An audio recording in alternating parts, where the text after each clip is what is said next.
নমস্কার বন্ধুরা, lifestyle with Sanchayita চ্যানেলের আরেকটা নতুন ব্লগে সকলকে স্বাগত জানাই। আজ 13 জানুয়ারি মঙ্গলবার, বাজে এখন সকাল 8টা। পোকোকে ছাড়তে এসেছি ওর স্কুল, কিন্তু স্কুল থেকে ফিরে ডিরেক্ট বাড়ি যাব না, এখান থেকে যাব বড় হাট, মানে পুরুলিয়া সবজি মার্কেট। আজকে পোকোর জন্মমাস পালন করা হবে। 5 বছরে এই প্রথমবার, কারণ আমাদের বাড়ির নিয়ম অনুযায়ী 5 বছর পর থেকেই থালা সাজিয়ে দুপুরবেলায় ভাত খেতে দেওয়ার যে নিয়মটা থাকে সেটা পালন করা চলে। তো পোকো ভীষণ এক্সাইটেড সেটা নিয়ে, কারণ 5 বছরে বহুবার কেক কাটা হলেও এই নিয়মটা প্রথমবার হতে চলেছে। আজ বাদে কাল পৌষ সংক্রান্তি, মানে আমাদের পুরুলিয়ার মকর পরব। তাই রাস্তার দুধারে ফুটপাত জুড়ে চলছে ভীষণ বেচাকেনা। গ্রামেগঞ্জের মানুষজন এই সময় বাজার করতে পুরুলিয়ায় আসেন। চলুন এই ভিড় ঠেলে এরপরে বাড়ি ফিরি। অনেক কিছু রান্না করতে হবে, আর ভাবছি সকালের জলখাবারটা কিছু একটা কিনেই নিয়ে যাব, না হলে অনেক দেরি হয়ে যাবে যে দুপুরের রান্না চাপাতে।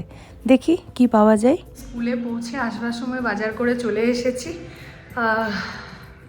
স্নানে যাব, এখানে ঠাকুর কালকে পুজো হয়েছে, স্নানটা সেরে আগে ঠাকুর এখানে তুলে পুরো জায়গাটা পরিষ্কার করে নিই, আর তারপর রান্নার কাজে ঢুকতে হবে।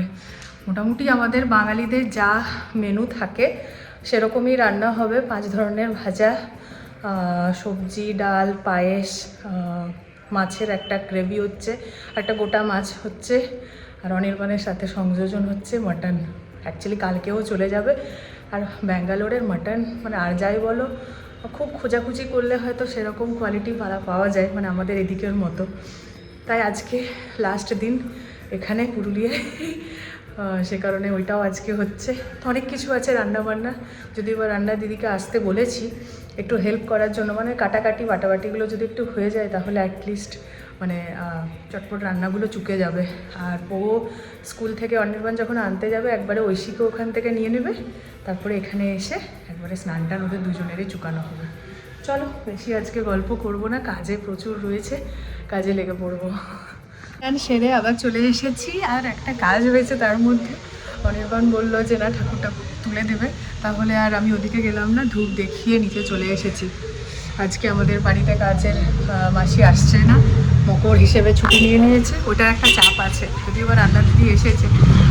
তো চলে এসেছি সরাসরি রান্নাঘরে। ব্রেকফাস্টও আজকে বানাচ্ছি না, বাইরে থেকে কচুরি ঘুগনি এনেছিলাম, সেটাই খাওয়া হয়ে গেছে সকাল সকাল। অনির্বাণ যাচ্ছে এখন পুকুরকে আনতে, বেরোবে কিছুক্ষণের মধ্যেই। আর আমার রান্নাঘরে কীরকম কী অবস্থা চলো দেখায়। রান্না শুরু করতে গিয়ে দেখলাম বাবার ততক্ষণে চাল, দুধ সব আনা হয়ে গেছে, মানে পায়েসের জোগাড় একেবারে কমপ্লিট। সঙ্গে সঙ্গে দুধে জাল দিয়ে পায়েসের চালটা দিয়ে দিয়েছি। আর 5 ধরনের ভাজার অ্যারেঞ্জমেন্ট হয়েছে, শাক ভাজা, ব্রোকলি, বেগুন, বড়ি, আর তার সাথে আলু ভাজা। আলু ভাজাটা অলরেডি কড়াইয়ে দিয়ে দিয়েছি। এই ভাজার আইটেমগুলোই আমি কাটলাম, পোগো যেগুলো মোটামুটি খায় সেগুলোই নিয়েছি। আর এখানে 5 মিশালি সবজি হচ্ছে, তার সাথে এখানে মাটনে দেওয়ার জন্য আলু আর পেঁপে রাখা রয়েছে, আর এখানে গ্রেভি আইটেমের জন্য পেঁয়াজ কুচি। এই সমস্ত কিছু আমাদের রান্নার দিদি যে আছে সে কেটে রেডি করে দিয়েছে। ব্যাস, এরপরে রান্নার উপরে ঝাঁপিয়ে পড়ি। ততক্ষণে এখানে পায়েসটাও হয়ে গেছে, নলেন গুড়ের পায়েস। শীতকালে এটা না হলে হয়, যদিও বা পোগো গুড়ের পায়েস খেতেই বেশি পছন্দ করে। উপর থেকে বেশ কিছুটা খোয়া দিয়ে দিলাম, তাহলে আরও পুরো জমে যাবে পুরো ক্ষীরটা। আর এরপরে যোগ করে দেবো অনেকক্ষণ ধরে প্রায় জলে ভিজিয়ে রেখে দিয়েছিলাম কিছু কাজু আর কিশমিশ। ব্যাস, এটা হলেই মোটামুটি শেষ। পর মোটামুটি এই হলো আপডেট। দাঁড়ান দেখায় কত দূর কী করতে পারলাম। টেস্টটা তো হয়ে গেছে, আমি দেখালাম। আচ্ছা, গোটা মাছ হিসেবে পাবদা মাছ আনা হয়েছে ওদের দুজনের জন্য। এখানে 5 ধরনের ভাজাও রেডি হয়ে গেছে। আর পোগো বলেছে একটু ফ্রাইড রাইস খাবে, তার জন্য ভাতের সাথে একটু ফ্রাইড রাইসও বানাচ্ছি, মানে ওদের মতো আর কি, ঐশী আর পোগোর মতো। কাটা মাছের মধ্যে বাবা গতকালই মাগুর মাছ নিয়ে এসেছিল, বড় দেশি না মাগুর মাছ। সেই মাগুর মাছটারই একদম মাখা মাখা কারি হবে, চাটনি একদম টকবক করে ফুটছে, মানে খেজুর, আমসত্ত্ব, কিশমিশ, টমেটো দিয়ে চাটনি হচ্ছে। এই হলো আপডেট। পাঁচ মেশালি সবজিটাও এবার চাপাবো, ডালটা চাপাবো, দুটো গ্যাসে এইভাবে দুটো হবে। চলো কাজটা আগায়। চলো এরপর 2 হাত সমান তালে চালিয়ে সব্যসাচী হয়ে উঠি, মানে 2 গ্যাসে দুটো জিনিস চাপিয়ে দিয়েছি। মিক্স ভেজ সবজিটাও হচ্ছে আর তার সঙ্গে মাটনের মশলাও কষা হচ্ছে, আলুগুলোও দিয়ে দিয়েছি একসঙ্গে ভাজা হয়ে যাবে বলে। কষতে আরম্ভ করে দিয়েছি, ভীষণ সুন্দর গন্ধ বেরিয়েছে। আর আজকে মাটনের সঙ্গে বেছে বেছে হাড়জোড়া নিয়ে এসেছি। আমি মোটামুটি যখনই মাটন আনতে যাই বা সাথে থাকি, এই হাড়জোড়াটা আমি মিস করি না, কিন্তু আমার ভীষণ পছন্দের। তোমাদের কার কার পছন্দ? অনেকের আবার অপছন্দের লিস্টও পড়ে আর কি। তো অনির্বাণকে যখন বললাম হাড়জোড়ার কথা, সে তো বললো ও কোনোদিনও খায়ও নি। আমার একেবারেই অজানা, জানার বাইরে যে এখনো পর্যন্ত পৃথিবীতে হাড়জোড়া না খাওয়া মানুষও এক্সিস্ট করে। কি সুন্দর গন্ধ, কালার এসছে দেখো। আর তার সঙ্গে এখানে সবজি দিয়ে ডালটাও রেডি হয়ে গেছে। মুগ ডাল বানালাম, উপর থেকে একটু নারকেল কুচি দিয়ে দেবো ঘিয়ে ভেজে। এই তো স্নান টান সেরে হুতুম পরে নিয়েছে একটা নতুন আবার জামা, সব গিফটে পাওয়া। হুতুমের সাইজগুলো মোটামুটি ঠিক হয়েছে ম্যাক্সিমাম জামারই, আর দিদিয়ার সঙ্গে ম্যাচিং হয়ে গেছে। আর আমাদের লাকিলি দরজাটারও সেম কালার। এ মা গো, সব গ্রিন গ্রিন, লেমনই হলো। আচ্ছা, আর একটু ওয়েট করতে হবে। মোটামুটি হয়ে গেছে, আর 10 মিনিট। খিদা পাচ্ছে? তুমি খিদা পাচ্ছে? যে টিফিন টাইমে খায়নি তার কি খিদা পায়? ঘরে এসে টিফিন খেয়েছো তুমি, বোমাস ছেলে। রান্না বান্না কমপ্লিট, 3টা বেজে গেছে। বেটুনের আবার থালাপত্রগুলো সব বার করেছি, এটাতেই সাজিয়ে দিই। আর সাথে ঐশীও রয়েছে, ঐশীরও একখানা থালা সাজাবো। চলো এরপর আর দেরি করবো না, বসিয়ে দিই ওদের দুজনকে। অনেকটাই লেট হয়ে গেল। এত কিছু রান্না করতে গেলে হয়েই যায়, সেটা মানে প্রত্যেক বাড়ি, জন্মদিনের বলো, ভাইফোঁটায় বলো, যখনই এত কিছু মেনু একসঙ্গে তৈরি করতে হয় হয়েই যায় লেট একটু। আর কথা বলবো না, চলো সরাসরি এবার থালাটা সাজিয়ে দিই।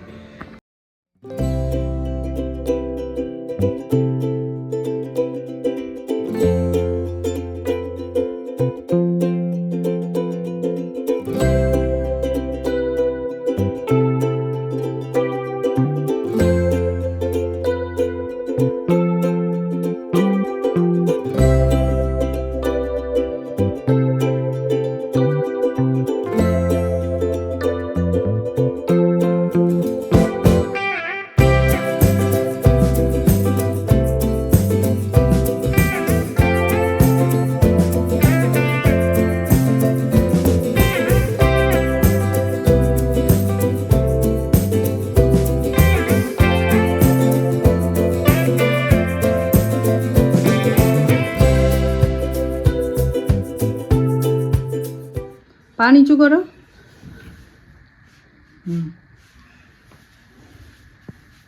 হয়েছে? দাদু প্রণাম করো বেটা।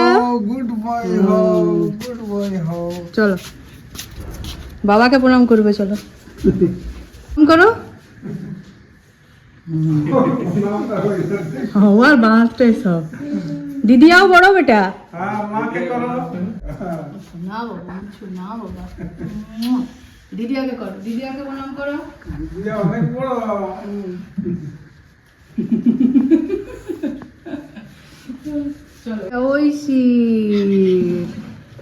ঐশীর যেগুলো খাবে, কে ভেঙেছে? ভাঙেনি কেউ। আর এটা ভাইটুর, ঠিক আছে। ঐশী মিষ্টি খায়? পায়েসটা পরে খাবে, ঠিক আছে, বিকাল বেলায়। ওই গোটা প্লেটটা তোমাদের দুজনকেই শেষ করতে হবে।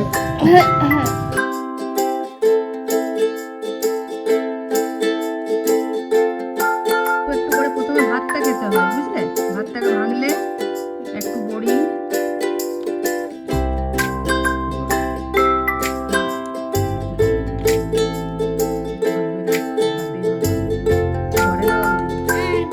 একটু আলু ভাজা, একটু বেগুন, একটু শাক,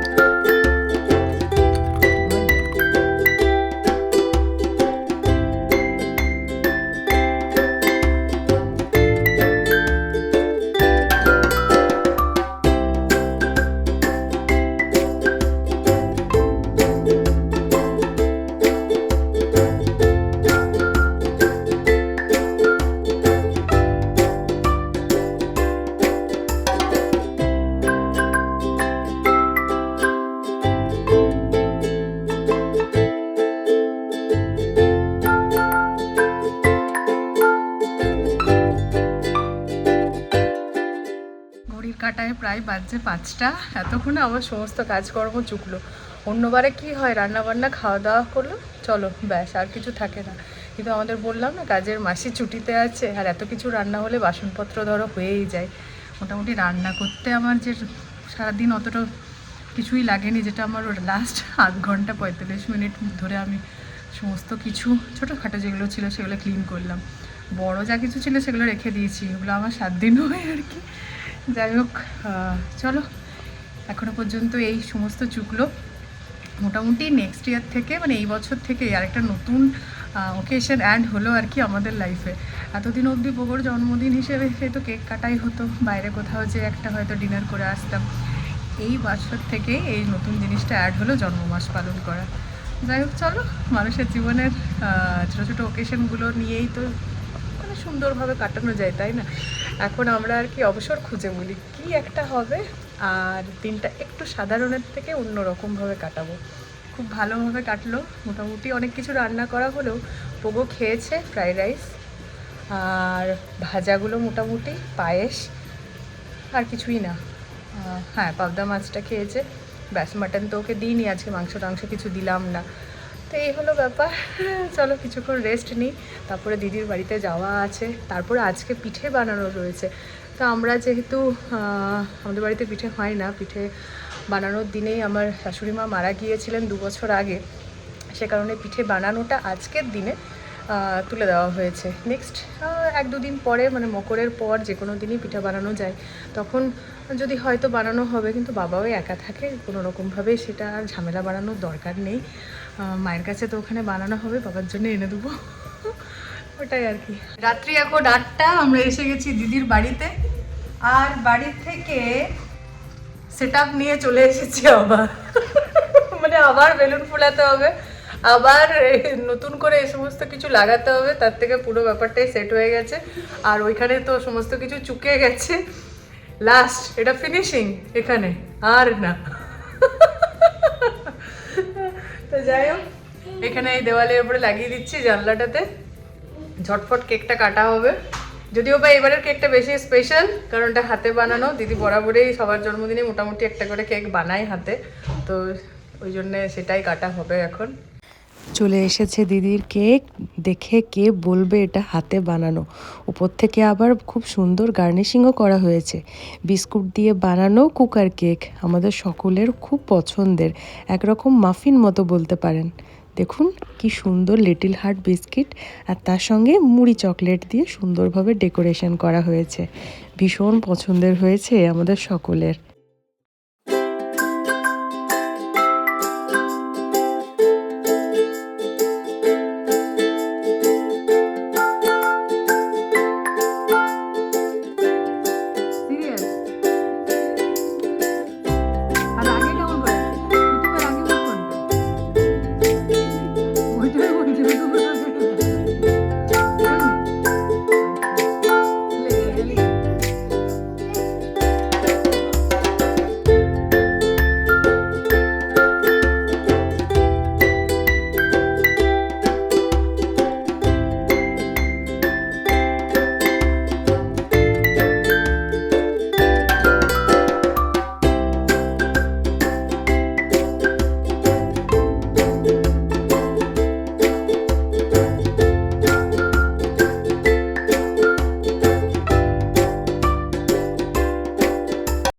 দিদির বাড়িতে কেক টেক কেটে মায়ের কাছে যতক্ষণে পৌঁছেছি, মায়ের আর বৌদি মিলে সব পিঠে গড়া প্রায় কমপ্লিট। এখানে সেগুলোই তৈরি হয়ে গেছে। 2-1টা টেস্ট করে দেখি আর কি। বছরের প্রথম পিঠে। এই যে 4 কোণাটা দেখলেন, এটা চাছির। এই লম্বা কলা মতোটা, এটা রমা কলায় সিদ্ধর। এই চ্যাপটা মতোটা, এটা তিলের। আর এই 3 কোণাটা হলো নারকেলের। 4 ধরনের পিঠে হয় আমাদের বাড়িতে। তো তার মধ্যে দিয়ে কিছু ভাজাও হয়ে গেছে এখানে, সাধারণভাবে ওই নুন আর হলুদ দিয়ে। তারপর সেগুলোকে প্যাকিং চলছে। এই একটা বক্সে রেখেছি ভাজা পিঠে, আর এই দুধ পুলিটা বানিয়েছে দিদি। এটা এখন প্যাকিং করা হচ্ছে। তারপরে কাল সকালে ফ্লাইটে করে পাড়ি দেবে ব্যাঙ্গালোরে। ওখানে যে জোজো ওয়েট করছে পিঠের, আজকে যখন প্যাকিং করে পাঠিয়ে দিচ্ছি, কালকেই পৌঁছে যাবে। অতএব খারাপ হবে না। চলুন পাড়ি দিচ্ছি এরপরে আমরাও বাড়ির উদ্দেশ্যে। রাত্রি প্রায় অনেকটা হয়ে গেছে, আমরা ফিরলেও পোগোকে নিয়ে আজকে আর যাচ্ছি না। কাল সকাল সকাল অনির্বাণের ট্রেন রয়েছে দুর্গাপুর অবধি, তারপর ওখান থেকে ফ্লাইট। ওই সকাল 6টার সময় ওকে পৌঁছাতে যাব স্টেশনে। পোগোকে তখন নিয়ে যাওয়া প্রচুর চাপ হয়ে যাবে, তাই মায়ের কাছেই রেখে দিয়ে গেলাম। বাড়ি ফিরে রয়েছে বিস্তর প্যাকিং। রাত্রি প্রায় 12টা। এসে পরেই তোড়জোড় করলাম প্যাকিংয়ের। আমারও একটু একটু ব্যাগ গুছানো ছিল। সব কিছু কমপ্লিট, এরপরে শুয়ে পড়বো। কাল সকাল সকাল মোটামুটি 5:30 নাগাদ উঠতে হবে। চলুন তাহলে ব্লগটাও শেষ করি।